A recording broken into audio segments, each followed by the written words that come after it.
But human potential for you, what does that mean in the work you do, especially?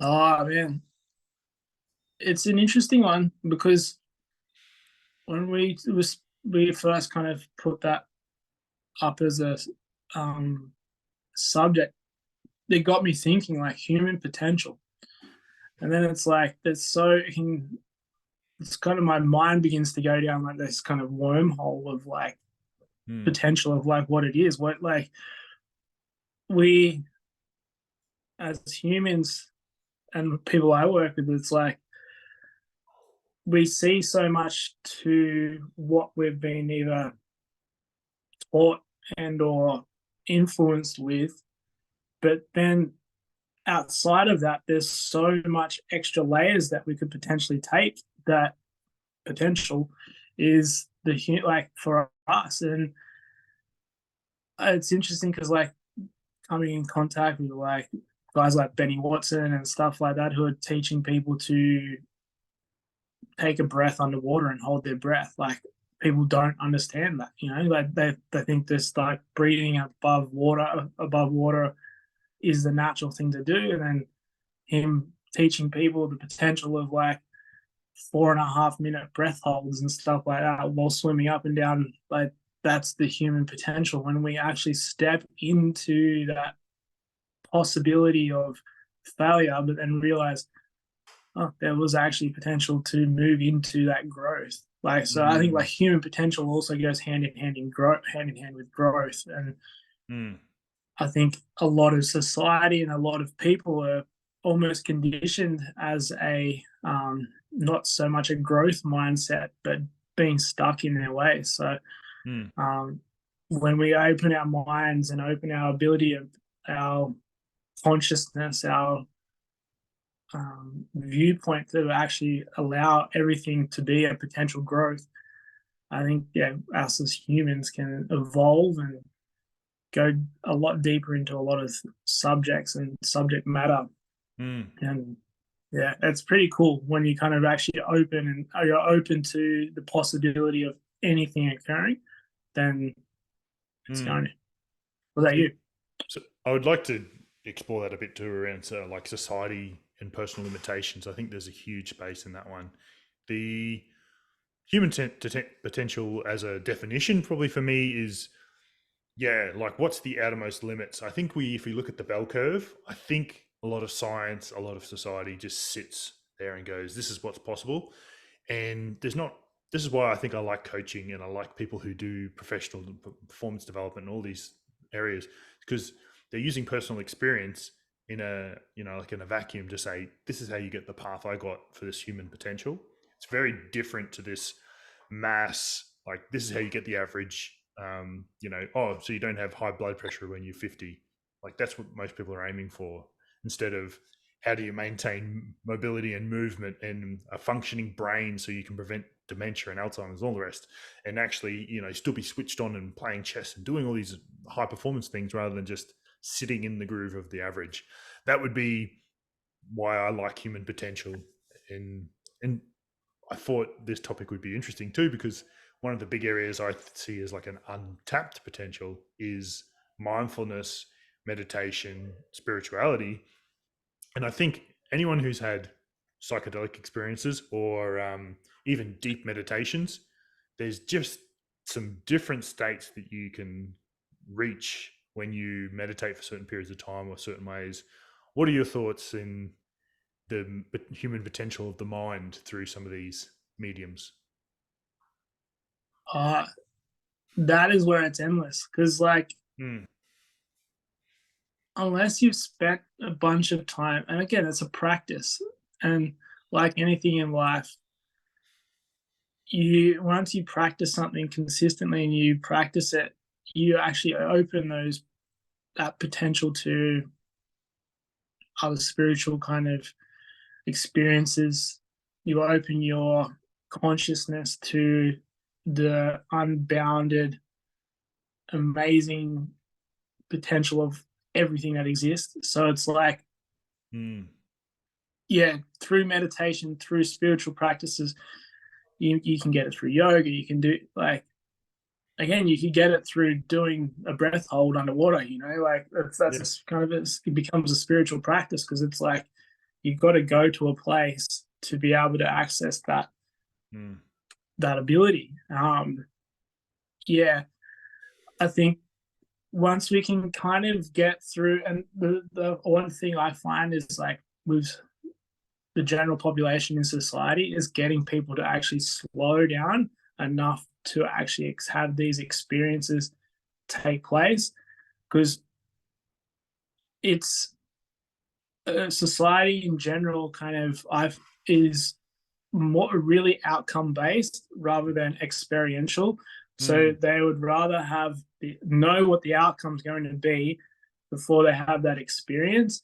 But Mm. then if you allow yourself to actually have that experience, then you go, oh, that is the outcome. I have this massive potential to go and Mm. do what nature, God, whatever it is, the higher power has allowed me to this life to do. So Mm. um, that's, and as a meditation teacher, as a coach, as a facilitator of meditation, it's one of the, I guess you'd say, like the hardest sells in Mm. actually showing people like this is going to actually allow you to access XYZ, but you got to do it. And people are like, oh, I'd much rather just do this over here because it's a lot easier. Yeah. There's human potential. Like there's so much potential just here for you to access Yeah. if you want to step into it. And yeah, that's kind of where I'm at with that. It's Mm. you with people, you kind of just got to, especially with coaching wise, you can't force people to it. People come to it when they want to come to it, Yeah. whether it's through psychedelics or whatever. I feel like sometimes it's a horse and a cart kind of situation. People want to take have the psychedelics and all of Mm. the experience that goes with that, but without the tools of proper meditation and without the tools of experiencing meditation and being in a deeper states of consciousness first, and then layering on that extra tool set. I think I like to think of it as like Mm. a tradie with his nail bag, walking around with a hammer and stuff in his pockets with all Mm. these tools, but he doesn't have his nail bag on. So it's the same thing. It's like the nail bag is the meditation practice. Then Mm. chuck all your tools in your nail bag, and you can walk around and you're equipped.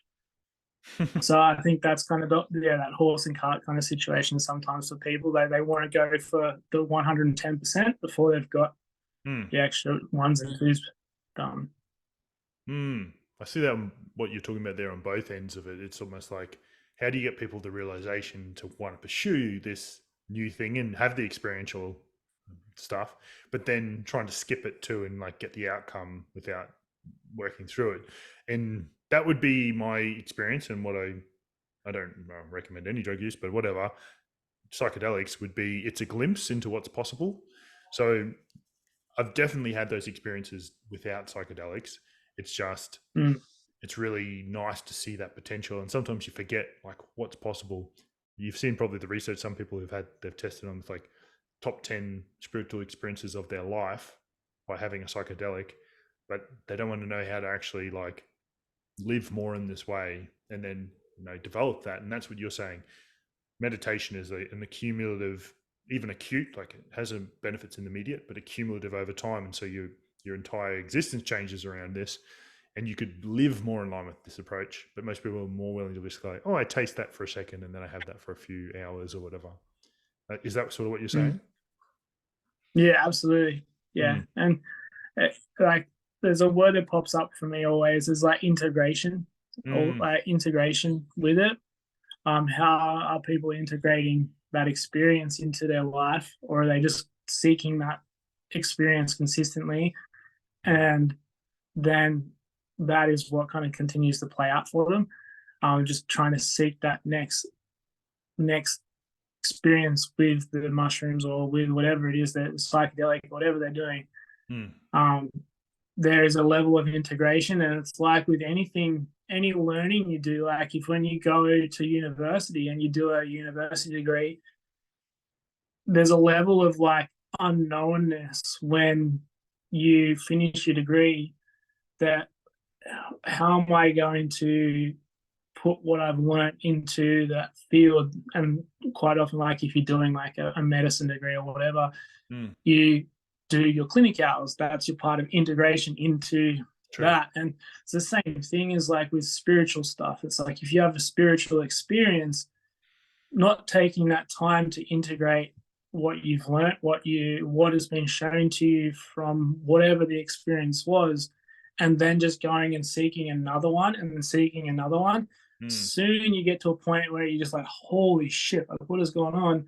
Like this, I've had all these experiences, but I don't actually know who I am anymore. Like I don't know what I'm doing because you haven't actually taken the time to sit, integrate, and then choose the path that you actually really want to go on.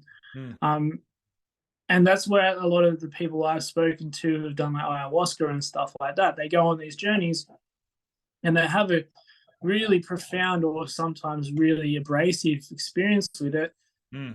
And then because they wanted just to have the experience straight away, this expansive, massively expansive experience, but they didn't prepare for it. They didn't take the 1% before they got there to properly cleanse and blah, blah, blah, blah. They didn't have a meditation practice. So then all of a sudden they're just sitting there with all their thoughts, feelings, emotions just exploding out of them.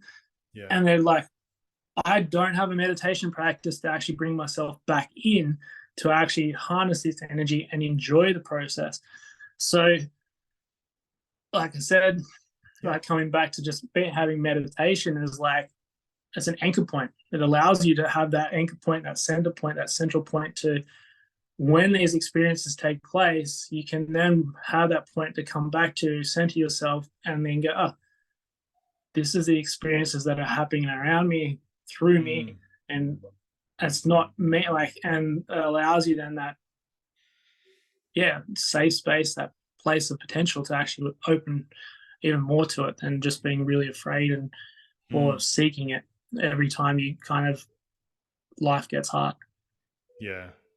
And when I had my psychedelic experiences, they've all been after years of meditation practice. So it's probably, I definitely felt at the time like, oh, I can handle this a bit better having done some work. But I think that's with meditation, you feel like that in general. It's like, imagine where I'd be if I wasn't doing this meditation practice. Because, sometimes it's like, it just gives you that extra 10% or whatever to handle things a bit better. Sometimes even more than that, but it's always you just feel slightly better prepared and you can see things a bit clearer. Is that? Yeah.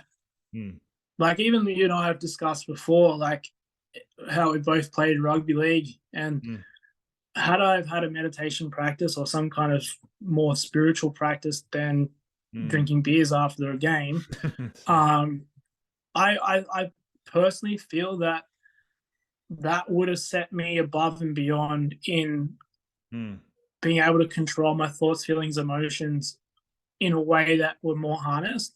I was able to then see things. I would have been able to see things at a more of a heightened state of awareness because I wasn't in that kind of fight or flight going, especially grand finals and stuff that I played in, like that, able to regulate your emotions so that you can actually be in control of what you're doing. And you got to look at like the athletes and stuff who are at the top of the game, like Kelly Slater, Tom Brady. They all have meditation practices. They all have these spiritual practices that they do that has allowed them that extra little bit to access that deeper states of consciousness to allow them to be who they are now. I like that. I like the case studies. I think that could be one to explore. And on the theme of human potential, and I guess the mind is an interesting one. You've said Tom Brady. Who was the other example? I can't remember. But anyway, Kelly Slater, the pro surfer. Kelly Slater. Any others or any other examples of like maybe some of the routines or practices of some of these guys? Is it all formal meditation? Do they have other ones that they add in? Well, I know that Kelly, he has worked with transcendental meditation, but also Charlie Goldsmith's and pretty sure he does more of a mindfulness technique. Hmm. And there has been it was a series where they followed Kelly around for a year on the tour, and like Charlie was there by his side, would take him each before each heat, and they do a meditation or a visualization practice to visualize but it would allow him to, especially as he's gotten older and he's older in his age, and like 42 years to 43 years old and still competing with like the young guys. It's allowed him to actually get rid of those kind of negative thought patterns, the stories that the mind begins to tell you when you're in adversity and stuff like that. And he's able to then be aware of it and go, this isn't my thoughts, feelings, and emotions. This is just my mind playing tricks on me. To then move into that higher potential of his ability, because he then knows his ability can take over. And then I know like Tom Brady, he does transcendental Vedic meditation as well. So a mantra-based meditation. Novak Djokovic has also got a meditation practice as well. So obviously he's in the news a bit at the moment. So yeah, he's another one. Like he has, and all these guys who have got these, they're just the 1% they're doing that's creating that little bit more. It'd be interesting, flip, like someone who's already at the highest level, adding in meditation is interesting. And I think that's amazing with the human potential stuff. I'd love to see someone functioning at 50%, say, and then you add meditation in, and then you see like that exponential jump. Is that sort of, because you would have worked with some people that are brand new to this stuff. What do you see that jump? Is there a large difference when people start? Yeah, man. Like one of my more recent clients, he was suicidal before when we first started. So it was really quite concerning for him and I. But taught him to meditate, and he was just ready to throw everything up and he was like, I'm done with this. That's bullshit. Like life's too hard, kind of thing. And just teaching him to meditate in 3 sessions changed his entire like complexion, but also his way of thinking, because he had he had the experience with being in that deeper state of consciousness that allowed him that moment in time to go, there is something bigger than I am and my thoughts and feelings and stuff like that. And yeah, once people start to then, and the big thing that I found, especially obviously with people who obviously aren't in the upper elite class of athletes and XYZ, it's the people who start, fall off the wagon and realize that they're going, oh, all this shit's happening in my life again. What happened? Oh, I stopped meditating. What happened? What were you experiencing when you were meditating? Well, life didn't seem so hard. I was doing like, things were happening for me. Okay, so let's start meditating again, and let's check in and see how it's going. Then you check in with them, like, how's meditation going? How's life? Like, I can't believe I ever fell off the wagon. Like, why did I fall off? Like, why did I do that? So, but as a human, we have to have those experiences of what it feels like, what it doesn't feel like. Okay, I'm going to come back. And sometimes people will go away, and that's part of their journey, and we can get more esoteric on their karmic journey and whatever. But we all have these choices in life. We all have a choice to choose one way or the other. And sometimes people will like that victim state and go into that and continue the victim, or people will then come over and go into the growth mindset and go, okay, this is giving me this potential to open up so much more. I'm going to continue with it. Yeah. It's an interesting conversation, that one, around personal power in I guess that's one of the things with potential is as soon as people realize their own potential, there is a opportunity, but there's also a crushing responsibility that comes from the fact that this is up to you. Like your personal power sits within. So then you got to lose a lot of these stories, and stories is what I'm interested in the moment. But stories around why you couldn't, why you haven't already, why you're avoiding certain things. All of those things create a current narrative of why you aren't reaching. I mean, and when I say you, I mean in general potential, your human Mm. potential.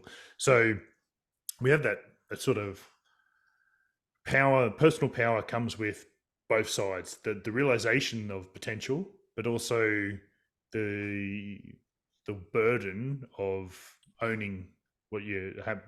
Do you find mindfulness and meditation for you helps people with taking ownership of what is their responsibility, what is within their control? Yeah, I do, because it gives them more.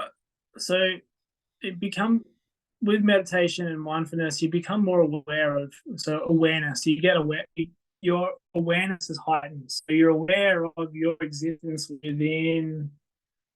Like if you're practicing mindfulness and you're taking the moment just to observe the nature around you, and you become aware of the thoughts and stuff into it, but you become your aware place within nature, or so when you begin to sharpen these skills, sharpen this practice, the same with meditation or mindfulness. It's when you hone these skills, that awareness gets amplified, and it allows you then to see what is playing out. And what we teach in meditation is like, then from that awareness, your intuition is allowed to speak to you. Right, it takes you from that thinking mind, the over processing mind, because a lot of society is in that kind of thinking over processing mind, and we don't generally think about our place in and witness where we are in relation to everybody else that's moving amongst us. We kind of just generally just get on with the rat race and not think about it. So when we can become aware, we witness things that are taking place, our intuition is able to tell us and guide us, like, hey, this doesn't feel like a good situation to be in. Mm. Thinking mind can go, okay, let's go over here because it's a lot safer over here, or this is the place that seems more charming for us to take this job rather than staying in this role over here.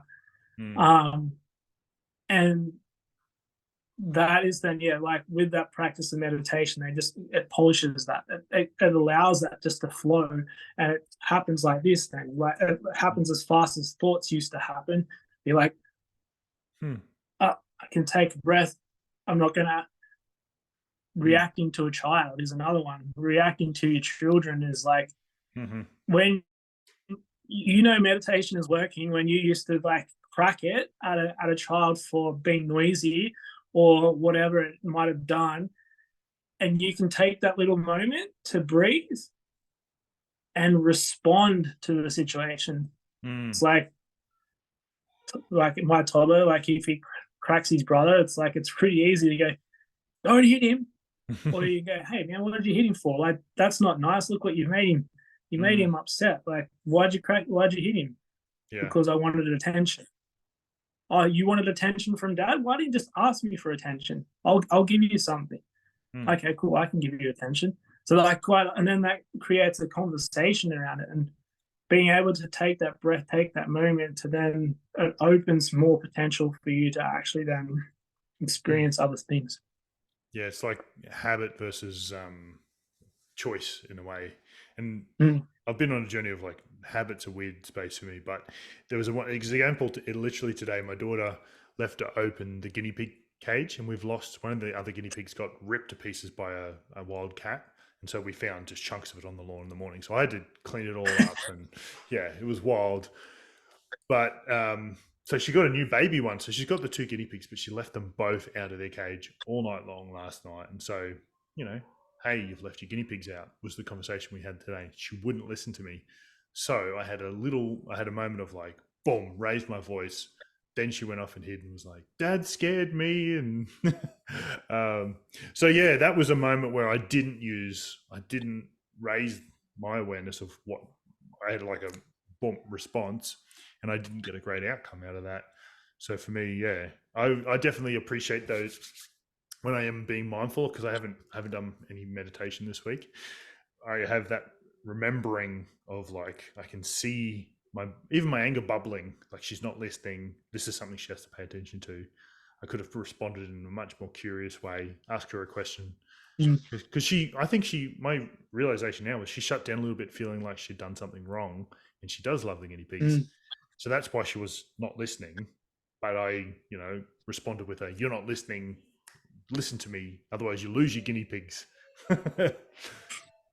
Yeah, it's an interesting. Kids are a really great mirror for our our shortcomings and what we're not practicing, and that's one thing. Like having the two boys now, it's like they're both completely different personalities. So it's a fun time to actually think I've worked this kid out. Now I've got this kid. I've got this. So yeah, man. Like, but having that awareness coming back to that awareness as a parent, you can see that's like you're able to process that. There's parents who are not aware of that, and that's the only way they do it, and this is my way or the highway kind of thing. But you can, that's the nice thing of having that ability. Like, you've had that practice of meditation, and you can see that has transpired in that way. So then next time, how do I then move through it? Or even in the moment, it's like, I kind of blew up. It's like, I raised my voice for this reason. What is going on? Like, and then you can kind of, I'm sorry that I raised my voice, but what's going on for you? Like, and what I've really realized is, like, in my awareness with toddlers is like, they play with something for 5 minutes, and then they move on to the next thing, and then they move to the next thing. And it's been since reading Embracing the Inner Critic, can't think of the name, but it's the guy who writes Embracing the Selves, and the one that Paul Council talks about, Embracing the Selves, and listening to like the way we speak to ourselves, but also what we have been programmed from parents, family members, society, has created this inner critic inside us.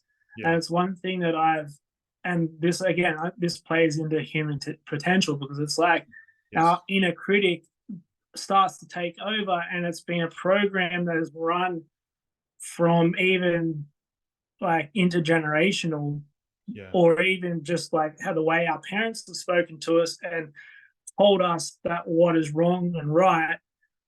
Then we have gone, oh, well, I'm not going to do X, Y, Z because my parents or my grandparents told me that's the wrong way to do something.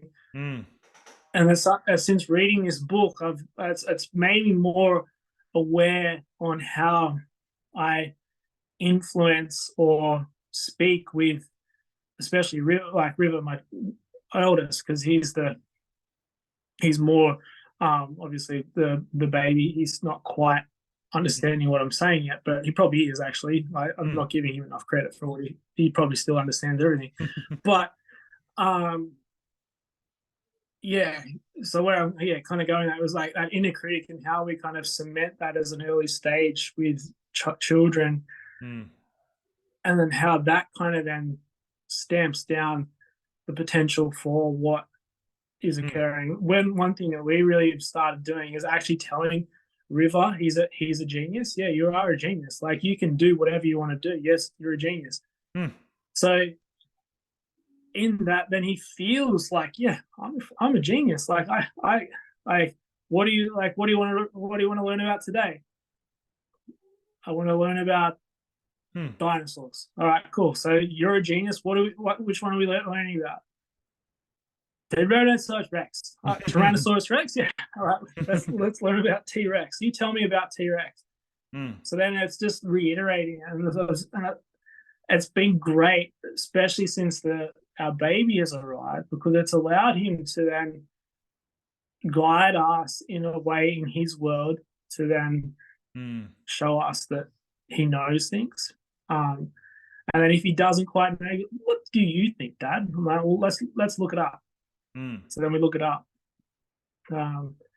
Yeah, so it's great because it's the way obviously I'm not saying I do everything right, but it's like it's great allowing his potential to be shown through his inquisitive nature, and through us being inquisitive in what he's doing is allowing him to grow, and then his human potential is expanding so much more than what I know my upbringing was. Like, I was given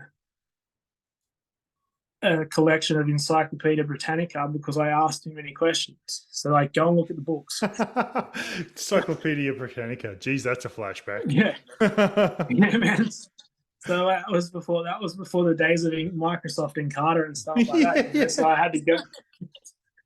You know the one. So I had to go and look at the books and look at how do I pull apart this motor? So that's how I learned how to pull apart motors. Because I look at the Britannica and I'm like, right, there's this, or I'm going to pull apart Dad's lawnmower. And I think that's where, circling back into the potential side of things, it's like we as humans don't take that ability, that chance that we have, or we don't give that chance to people to actually experience, and people are fearful to take it because of what they've been conditioned into.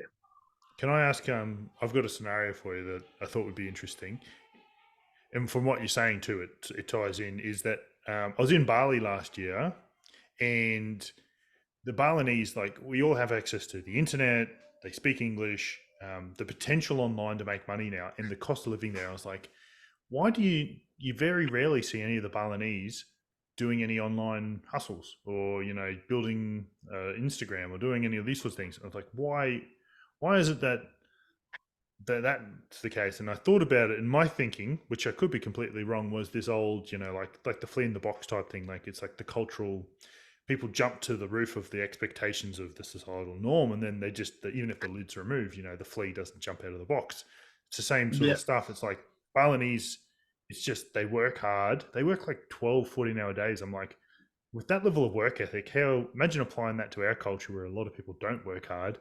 Not a lot of people, it's the average. People cruise and quiet quit and all the rest. So I was looking at that thinking, it's almost like, Tegan talks about this, Paul talks about it, but the environment, without some level of like intentionality and reflective practice and something where you keep redirecting, the environment will just keep settling you back into this like level where it's like this window of expectation. And it's very hard to break out of that without like a higher level of consciousness of some sort. What are your thoughts on that? Because it's probably a deep conversation, that one, about society and the impacts of it's an interesting one, you know, and it's like, it's something that I always come back to with our culture, their culture, other cultures, and how cultures come in to tell another culture how they need to live, because like, we're prosperous because we have all this money, but then it's like they have connection to the child, the grandfather, like grandparents and stuff all live in the house, blah blah blah blah. So like again, it could be a value system, you know, like it could be their values, and like they value monetary, like, do they value money as much as they value connection with the earth, their connection with their family members? And so they might be quite happy, obviously, like that ceiling, but it's like, are they just more happy with being with, and they might be more established in being. They're established in just like kind of working, getting what they need for their needs to be met, so they can have that relationship with those people. And it's something that I always consider, because it's like, us as Westerners, we kind of feel like we need to go to these third world countries and bring our Mm. experiences and our way of life over there because we want to live there, but we want to bring all the shit that we've got from what we're trying to move Mm. from over here because that's the comforts that we're used to. So, yeah, it's I something think that you're missing the point with I that actually, one. Because it's not the point I'm making isn't that, it's that they're already westernized. Like they want to be Western, even yeah, talk to their people. yeah, There might be pockets of Bali that are, keeping the traditional ways, and a lot of them they do the stuff, but they're selling on the street for 50 cents. yeah, true.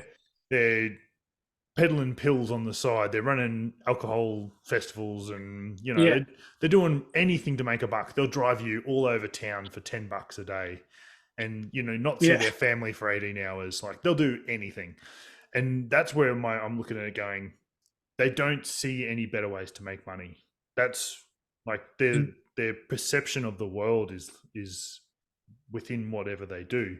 And I was more looking at that as in yeah, like if we brought that back to our situation, I keep my mind keeps going back to I just need to get a job and work. Like that's my conditioning because it feels so safe to be like I know how much I'm going to get. The uncertainty is like working for myself um, or meditation even like what exploring where my mind will be in 12 months if I stick with this. That's a lot of work to go every day.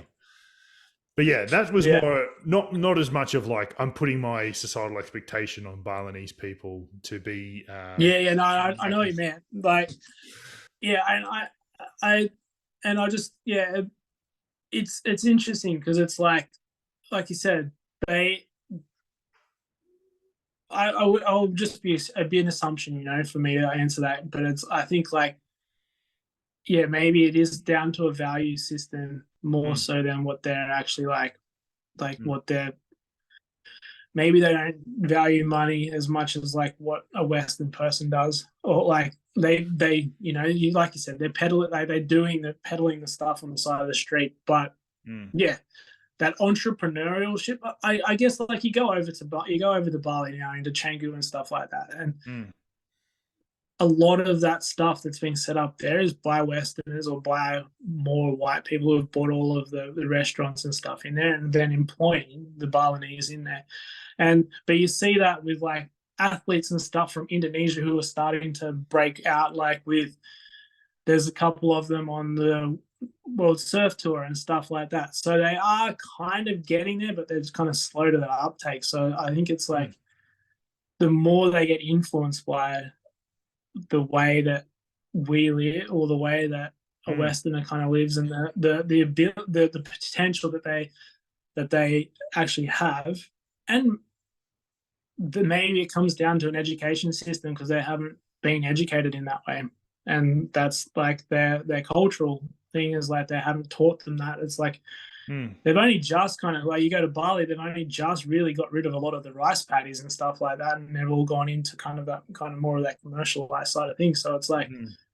they're quite a ways they're developing, I guess. So um, I got a yeah, follow up for you. it is interesting in their potential, like so many, like the human potential on when you think about like you use India for instance, like Mm, the class system and stuff like that, like the mm, human potential of a guy who's cleaning sewage out of the sewers, like mm, he's no different to the politician, but just through his class system has been told he can't clean anything other than shit out of the sewer. mm, So, but like you said, it's that kind of the fleas in the box. Like you can't get out of that. Like this is where you're at. Like, don't even mm, try to break out of it because we'll push you back into it. So mm. yeah, it's in a way it's sad. I find it sad because like people you can see like us like you can see the potential in it and it's like you want to bring them in bring them with you but Mm. then there must be something blocking it. I got a flip side to that question, and we might not record that one to share with. But Keegan is an example of, and I've seen people like this where they've been raised in certain things. Like Keegan's dad, right, was one of the great rugby league coaches. His brother's now a high level coach. Keegan runs this community, all this Mm. potential. My question is like, you see some of these guys that come from dynasties of families, and they maybe even when they start with no resources, they still find a way to make a business. I went to a party from my brother's wife who went to, where did they go to, Brisbane Girls Grammar or one of these big schools, and when we went to this wedding, everyone at that age, like 21, had done was like starting their own business. They were doctors, blah blah blah, because they were this certain group of society. So on the flip side, people who are raised in certain family dynamics and environments, like Keegan's, who are within these, high performance families, have these. They sort of get to this point. This is what my thought is. They have this assumption that they can do these things, or they have a higher ceiling of expectation that they can do these things that the rest of us has sort of. It's a bit more of a challenge. I've often found I have like a poor person's mentality, because dad was a taxi driver and we were single parent income, didn't even earn much as a taxi driver. So for me, it was like very limited potential of what was possible in the world. And so to look at that now, I'm like, okay, I need to raise my expectations. So being around people like that, it sort of rubs off on you. Have you found? Mm. Yeah, it is an interesting one, like, think about like Michael Schumacher, like Carlos Sainz, like all the Formula One, like a lot of the Formula One drivers, like Max Verstappen, like they all had dads who were Formula One drivers and came through at a really high level. Mm. Yeah, and then you think about like the Robert Kiyosaki book, like Rich Dad Poor Dad. It's like that was one thing for me when I read that book, that it really illuminated the dad. Like, I love my dad and I love everything that he slogged for and he's worked for. But I realized that there was poor, like he had money, but it was poor dad's style of getting it. And it's been something that I've been more conscious of, on how to create wealth and happiness with what I know, but in a way that it's going to actually help my family. And like you said, like being around people who are or have been or in part of that dynasty, or who are allowing you into their inner workings of how they work, is really valuable, because it's like when you actually, when you have that,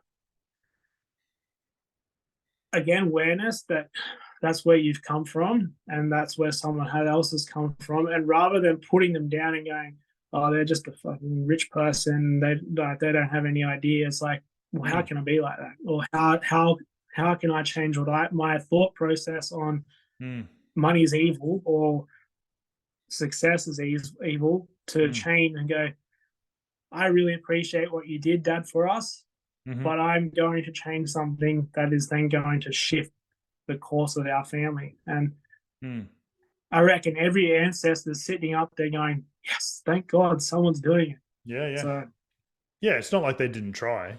It's just that we're all trying constantly. And I think that's where the frustration comes. I'm like, shouldn't it be much easier? But it's so different for all of us. And it's part of it is that if anything worthwhile takes effort, doesn't it? So yeah, human potential, a challenging topic, because there's so many fields we can go into with this, like physically, mentally, spiritually. oh man, and like it's untapped, it's like there's so many different levels of it. And I think ultimately it all comes down to the mind, and we both work with the mind. We both work in the mind field, mind field. But it when we have that, and that's the other thing, is like touching on like the richer people, the more successful people, I guess, or whatever you deem success. It's like their mind processes and stuff, they know that they can create XYZ, or they know they can start from scratch and build something and go from there. Whereas someone who has been conditioned into the slog of like doing work 9 to 5 or whatever it is, and that's the way I'm going to do it, and that's the only way I can make money. That mind, when we stop playing mind games with ourselves. And then someone tweeted the other day on X, something about she spends so much time learning, and we should be spending so much time learning. And Mm, yeah, and that's the thing, is like we seem to think that like we never, once we get a job, we don't have to learn anything else outside of this job, and mm, that's what's going to get us to our 75 years of mm. life, when we can then quit and work and do whatever we want for the next 15 years before we die. So when you get over that, and your mind then becomes expansive to only all potential that can, and then you just take it in. You're a sponge. You can be a sponge. You never stop learning. And that's the big thing. I think it's like when you just really check your thoughts and go, my mind is a sponge, give me all the information I can get, and let's do it, and get around the people that you want to be around. I like that. It's almost like a persona. And I link back to the thing you said with your son around, we tell him he's a genius and what would you like to explore today? It's almost like that persona. And there's a couple I've found helpful. One, it would be identifying as a work in progress. So saying that I'm constantly working on myself and that I'm not, I don't need to be perfect. That one's really freeing for me Mm. because I did have perfectionist type stuff and it was super limiting. I was always just about to start, often preparing a lot, never getting started. So that persona was really useful, identifying myself as a work in progress. The other one is being almost like a self scientist and wearing a bit of a lab coat and going, I'm just collecting data and what's actually happening and being like that curious level of like everything's being explored at a high level view so that and when I connect with those, everything's much easier. It's not as heavy. It's a bit more freeing to be like Mm. things just play out. I'm not in control of everything. I think, yeah, my mind, when it's not directed, wants to control every outcome and be like, not have any uncertainty. So it doesn't really like that stuff. Yeah. Yeah, and needs to. You need to have it. You need to give it directive, and like yourself, you need to give it directives, and you need to put it in place. Otherwise, you just end up walking around with your head in the clouds and just kind of shit not getting done, and then realizing like, oh, what was my purpose in life? I just kind of just got Mm, lost. Um, and as men, we need to be striving and putting us like things in place to create a legacy, create things that we're going to leave this earth in a positive note, in a positive manner, rather than just kind of like moving through the motions and just cashing checks so Could I touch um on one last one? I'm thinking was maybe purpose. You just hit on it, but I would. What are your thoughts on purpose more as a function? Like I understand purpose at a high level of like this is your purpose and this is your impact.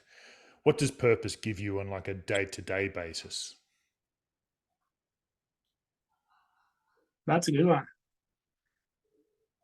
It gives you drive. I feel like it gives you that get up and go.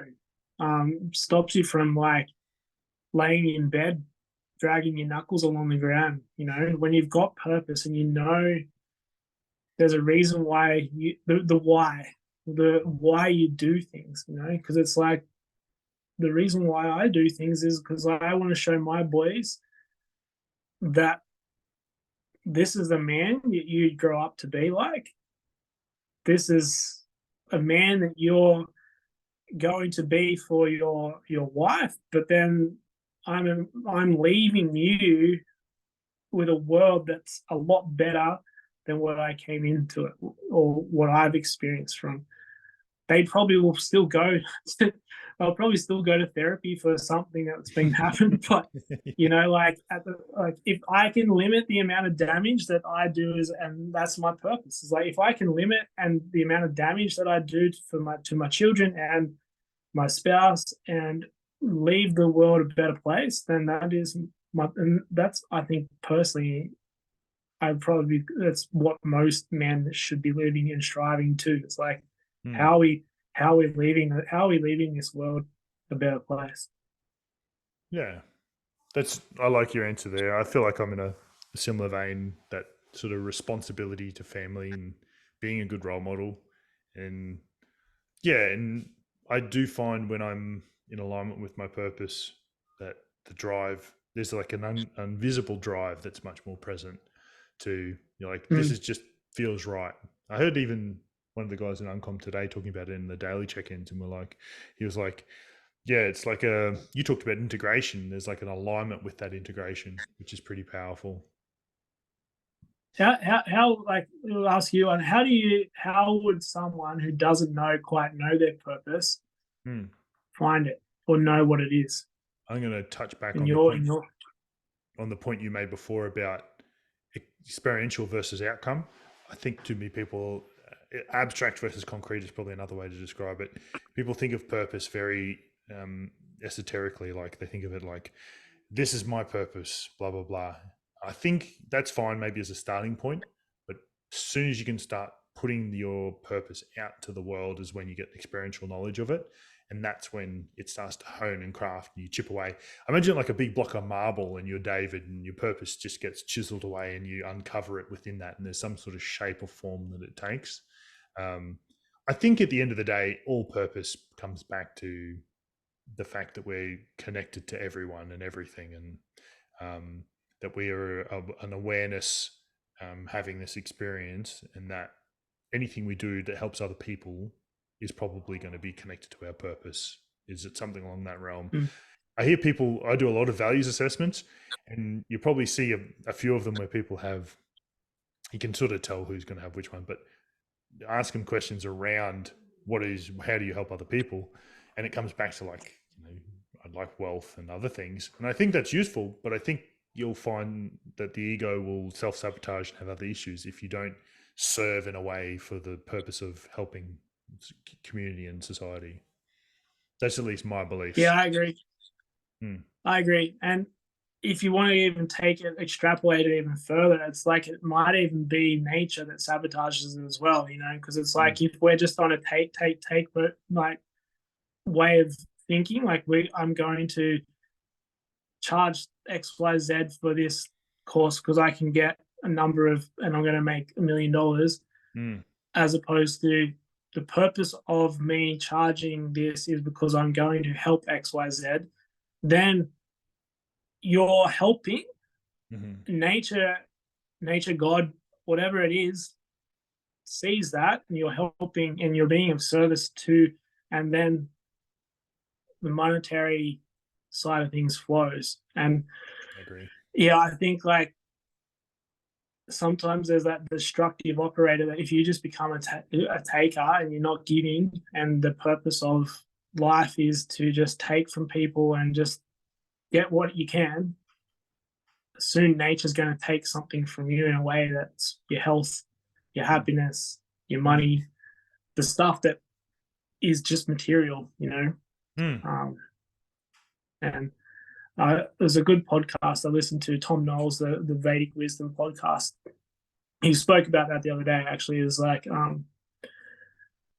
our materialistic views. Sometimes when we're not established in that awareness and being, then they take over, and we lose our purpose in life. We lose what is actually.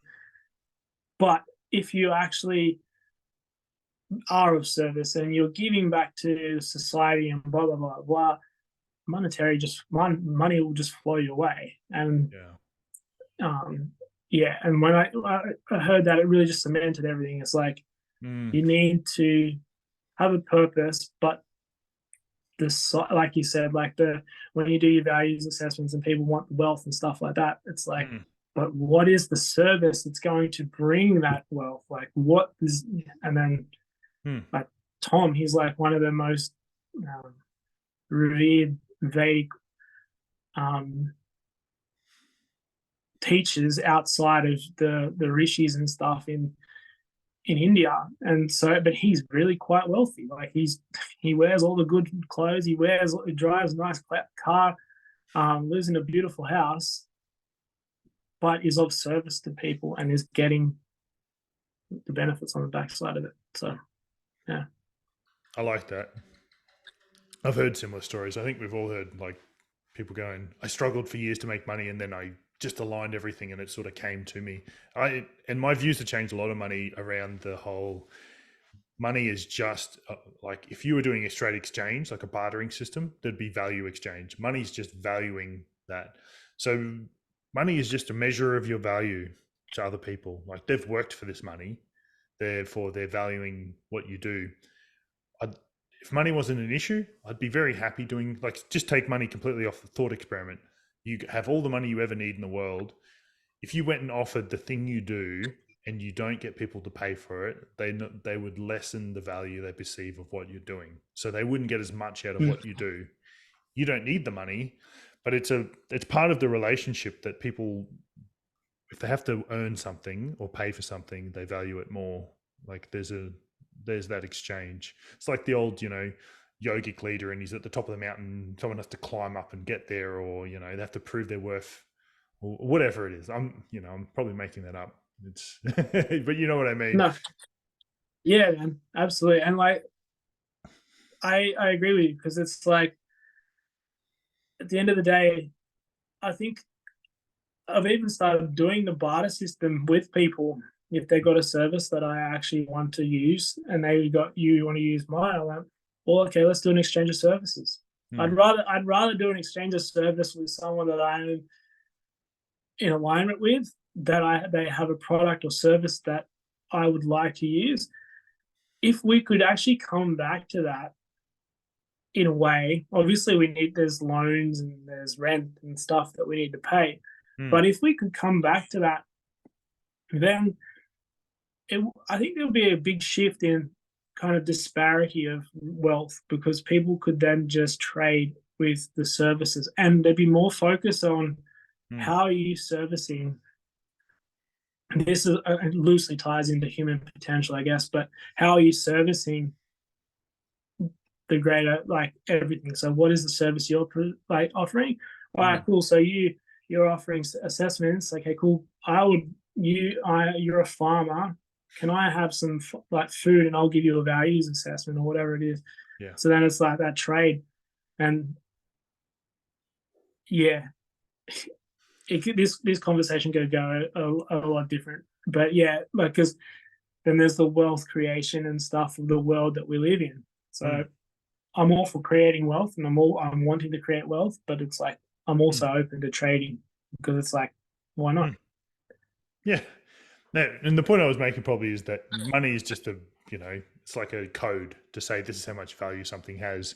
And things, we know things intrinsically have more or less value.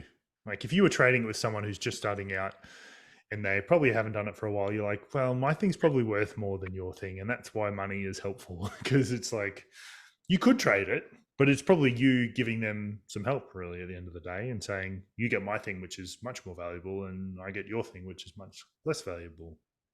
There's a difference in that. See, I've experienced that in a way myself, with having conversations with people who will ring me up and ask me my thoughts on certain things. And then they go and create, like, so they've essentially got a free session from me. And then they go and create a program, exactly what I've said. So yeah, that's where that monetary exchange is great, because it's like, okay, this was an exchange for, but then to play devil's advocate or whatever it is, it's like, well, it's knowledge that I have possessed that somebody else is going to get the benefit from. Right, whatever. Like you go take it, someone else is going to benefit from it, and it'll come back in some way, shape, or form in the future, hopefully. Yeah, for sure, man. I think we've probably got a few good bits in there, and I don't know, I've quit coffee at the moment, which is another human potential, but Jesus, it's hard. My brain is like, it's always just slightly lower than its frequency. But I can feel on the moments where I'm not tired, quitting caffeine, it feels like I'm about to be much more integrated. So I'm waiting for the end of it. It's only been 5 days, but yeah, you're probably someone who's not addicted. I have an addictive personality, but my body is also very like functionally like stimulants. I've been a stimulant person for years, but I'm happy to finally be breaking this one. Whew. Good one. Yeah, no, I love a coffee. I don't know whether I'm addicted to. I could probably give it up. I could probably not have it, but I just love the taste and the experience of it. I love being able to sit down and have a coffee on, have the coffee sipping, and while I'm playing Lego with River in the morning or Yeah. whatever it is. But Emma, for instance, she can't. She's like, I need my coffee now. I'm like, you're gonna wait for 5 minutes. Come back to me, and I'll. Because I make really good coffees, but I'll make really good coffees. I'm like, you're gonna wait for 5 minutes. Come back to me in a different frame of mind, and then I'll make you one. Yeah, I'm more like her. I'll make you one when you're a better person. Yeah. Honestly, though, my thought is, and I might be making this up, but I'm just imagining that there's, I don't know, maybe there's a frequency that you go at with, for me at least, I have slightly more anxiety. I have slightly more like external focus when I'm on caffeine. So for me, it's like maybe there's a level of further integration that I'll get to without coffee. But yeah, I might add it back in once every now and then. But at the moment, I have to have multiple a day to keep my addiction alive. So yeah, that's why I think it's very up to each person. Some people, they do fine. I'm not that person. Yeah, and it's each their own, you know. Like Yeah. nobody's gonna be able to tell you. Like I saw a post the other day, someone saying like coffee's healthy for you, and there's no reason not to drink it, and blah blah blah. So it's like it's all subjective. Yeah. Yeah. Yeah. Sweet, bro. But yeah, the point of that was I am flat. But it was good to talk to you. It's always nice to have these conversations. I'll stop